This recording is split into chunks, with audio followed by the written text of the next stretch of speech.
The Holy Gospel according to John, the 18th chapter. Glory to you, O Lord.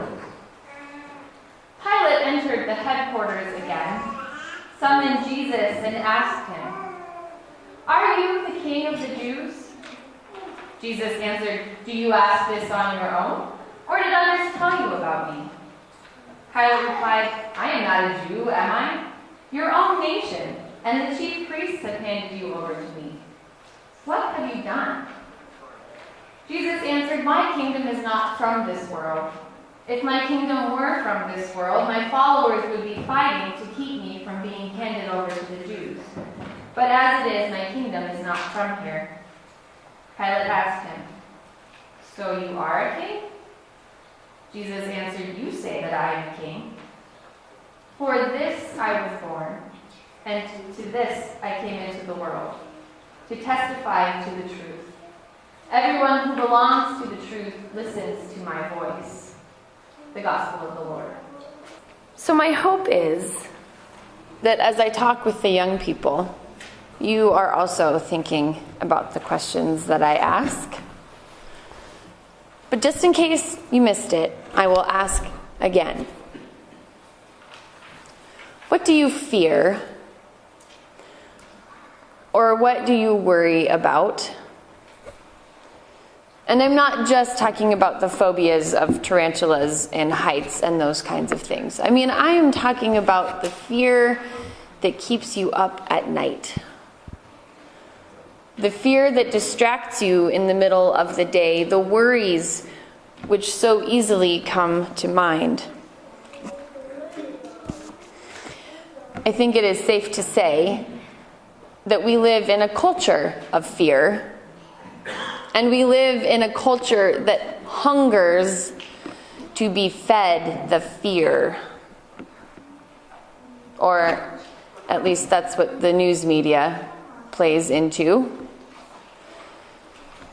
Particularly this past week, as more news of more terrorist attacks come out, as the questions behind the attacks in Paris are answered, as the realities of the world in which we live come across our screens as flashes and pictures of death and destruction, fear runs rampant.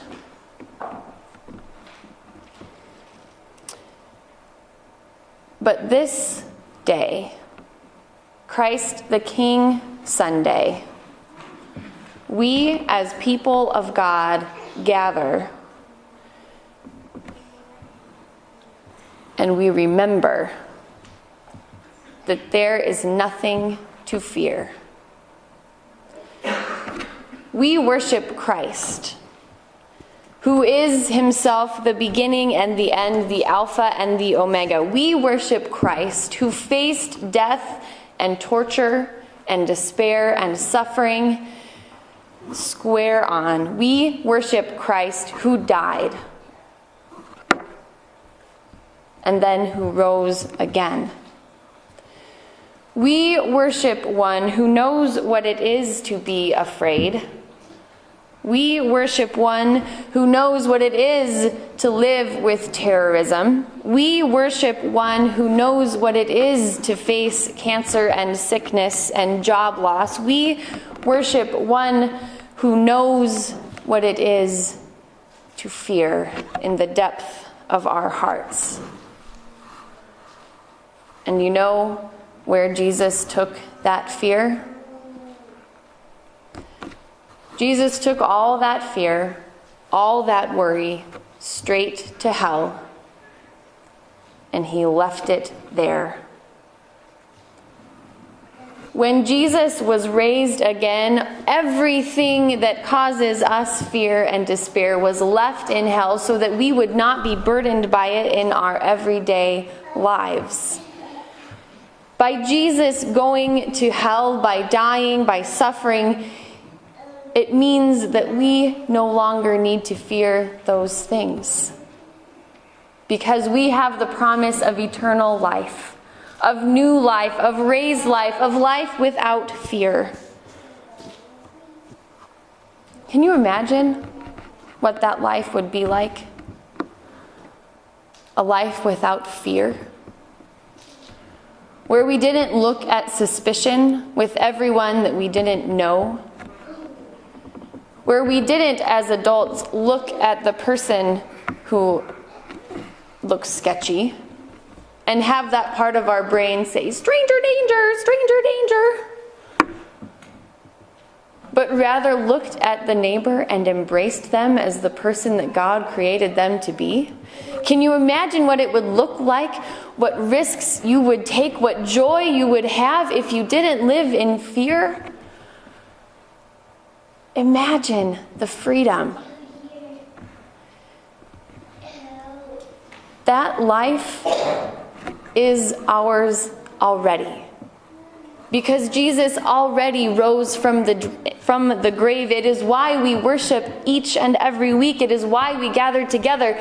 This gathering on this day is saying to the world, you have no power over me.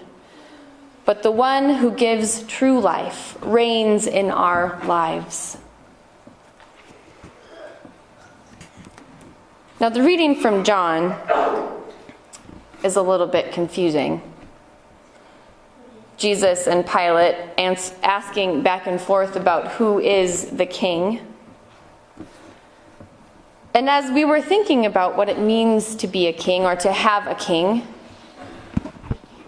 we thought, since none of us live in a monarchy, and even monarchies now aren't the same thing as kings back then, but what we thought was that in order to be a king, there needs to be a kingdom. And in order for there to be a kingdom, there need to be people who make up the kingdom. What would happen to our world if God's kingdom, the people of God, continually, relentlessly, every day lived life as if God's kingdom really were here? As if there really is enough food and turkeys to go around on Thanksgiving. As if there really is nothing to be afraid of. As if everyone is completely saved and loving. What would our news look like? What would your fears turn into? And let me tell you, when I asked that question of myself, the fear list was lengthy. And most of them are totally blown out of proportion and likely to never ever happen. And then we ask the question, but what if they do? Well, what if they do? What if Russ gets in a car accident and dies and leaves me as a single mother? That is really one of my biggest fears, by the way. What if that happens? The next morning I would wake up and Jesus would still be king. The next morning I would wake up and I would know that I have a family. The next morning I would wake up and I would weep and I would be sad. But there's always new life. Even if our biggest fears do come true,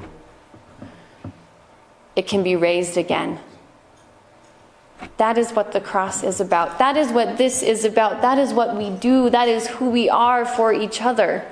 We are the kingdom, and we worship a risen Lord, the Alpha and the Omega, the beginning and the end, the one who makes the tears go away, who makes death no more, the one who brings us in and tells us that it's okay. It's okay. And it will be okay, because no matter what happens, I am with you. And that, I think, is the truth that Jesus talked about when he said, those who belong to the truth, listen to my voice.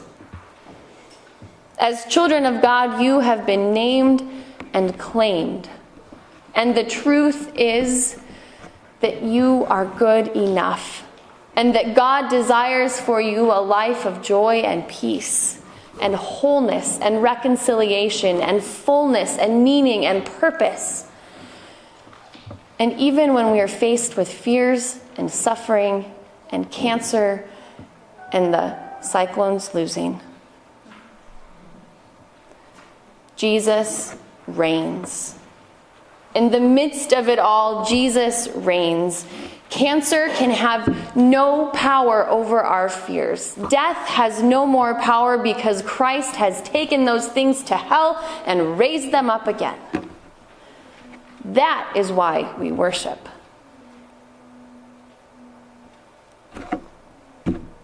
Let's worship. Let's put the fear behind us, knowing that even in the sorrow, even in the despair, we can have joy because Christ is King.